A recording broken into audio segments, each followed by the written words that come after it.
morning, everybody. Today we will present about a case study relating to copyright law. Our group members include Cao Xuan Khanh, Tran Duc Minh, Tran Hanh Nga, Nguyen, Trang, and Ngo Anh Tuyet. Our presentation will include three main parts. The first one is the key contents of case study, following by case study analysis, and the final part will answer the case study's questions. Let's get started with the case study. The case study named The Pirate Bay, Searching for a Safe Haven is in page 611 in the textbook. The Pirate Bay, aka TPB, is one of the world's best known and most popular pirated music and content sites for over a decade. They offer free access to millions of copyrighted songs and thousands of copyrighted Hollywood movies, television shows, and video games. Unfortunately, TPB was sued for providing free and unrestricted copyright content such as music, videos, TV shows, and other digital contents. According to TPB claims, TPB is search engine like Google and Bing. Thus, they are irresponsible for any content, even ones protected by copyright laws, found on their search list, and they did not violate Swedish copyright law that in general unjustly interfere with the free flow of information on the internet. The second claim of TPB is that it is a commercial enterprise that gains most of their revenue from advertising. Despite of advocating free spread of culture, TPB did not encourage, incite, or enable illegal downloading.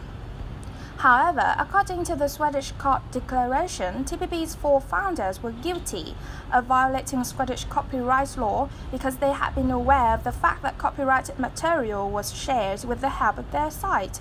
The defendants were engaged in a commercial enterprise, therefore they were encouraging visitors to violate copyrights to make money. First, TPB had to pay a fine of $3.5 million, and TPB founders sentenced each to 1 year in prison. However, TPB appealed the court judgment and has not paid any fines. The following movement in 2011, including TPB moving its servers into caves in Sweden, dispersing multiple copies of its program to other countries, and continuing to try to operate by hopping from country to country.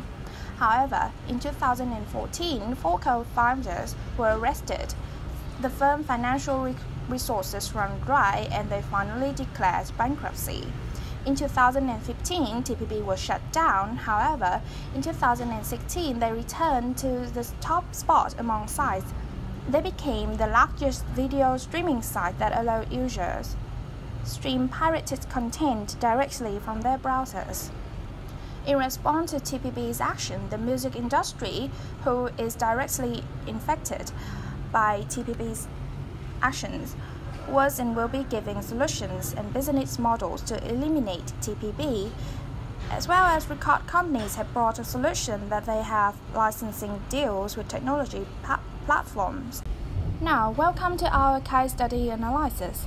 So, the first question is, what is P2P file sharing? File sharing is a software based on peer-to-peer, aka P2P technology that allows the files to be transferred between communicating computers. There is no central computers in the network based on this technology when computers are 1 meter away from each other.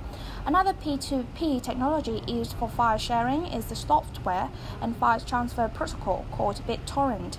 This software is used to divide a digital file into different segments and give them a mathematical number known as a hash total, and to create a torrent file. Basic knowledge of P2P and BitTorrent is needed to understand the direct work of the Pirate Bay platform. Now, what is the evidence of prosecutors in the case of TPB? Well, according to the district prosecutor, the aiding and uttering refer to the fact that the defendants, through the file sharing service, provided either with opportunity to upload torrent files to the service, provided either with a database linked to a catalog of torrent files, provided the opportunity for others to search for and download torrent files, and also provided the functionality with the assistance of which individuals wishing to share files with each other and could contact each other to the file-sharing service trackers functions. Prosecutor Håkan Roswa pointed that the Pirate Bay servers were located in Sweden, therefore this file-sharing platform was subject to Swedish law, and that those from other countries using this platform should be the subject to Swedish jurisdiction as well. In addition, the prosecutors also asked that the Pirate Bay should not be classified as a service provider to obtain the status of common carrier, which under the Supreme Court's ruling they are not protected by the safe harbor provisions offered to the service provider. The evidence of the Pirate Bay are as follows. Defense lawyer Per E. Samuelson pointed out to the court that file-sharing services can be used both legally and illegally. He argues that it is legal to offer a service that can be used in both legal and illegal way according to Swedish law. Another defense attorney, Jonas Nilsson, stated that the individual internet users who use the Pirate Bay service must answer for the material they have in their possession of the files they might share with others. Our analysis is that, to recap, the Pirate Bay was created controversy among those who support and those who do not support the P2P file sharing model. It is true that according to the Sweden copyright law, the verdict on the Pirate Bay case was not based on this law, but on pure assumption of the court. There is no evidence that the Pirate Bay defendants created this platform with the intention of facilitating infringement. Also, the initial accusation of privacy was not valid either because the Pirate Bay did not copy and copyrighted material, which, according to the Sweden copyright law, in order to commit piracy, one has to copy the material. Therefore, even though the verdict indicates otherwise, other platforms like Facebook and YouTube are protected by the same provisions. Millions dollars in restitution to the plaintiffs or Swedish division of major record firms like Warner Music, Sony, and EMI Group among them. Question 2. How was TVB managed to continue operating despite being found in violation of copyright laws? The firm moved its servers into caves in Sweden and dispersed multiple copies of its programs to other countries. TVB has continued to try to operate by hopping from country to country, moving to Saint Martin, to tiny Ascension Island, to Peru, and then back to Sweden.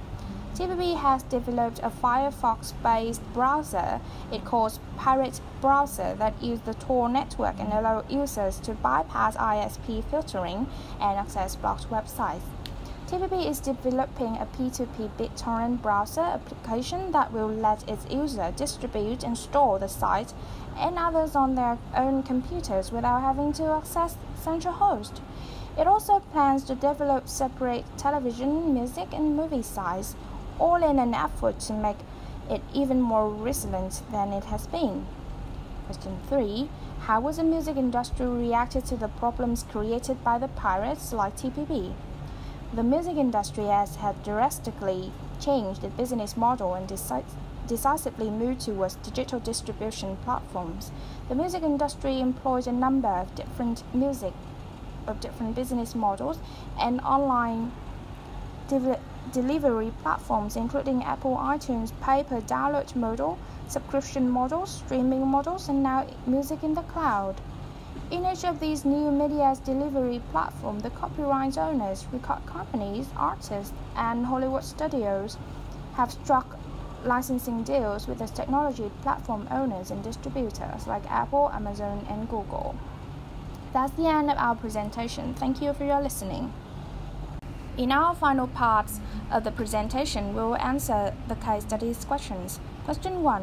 Why did TVB believe it was not violating copyright law? What did the Swedish court rule?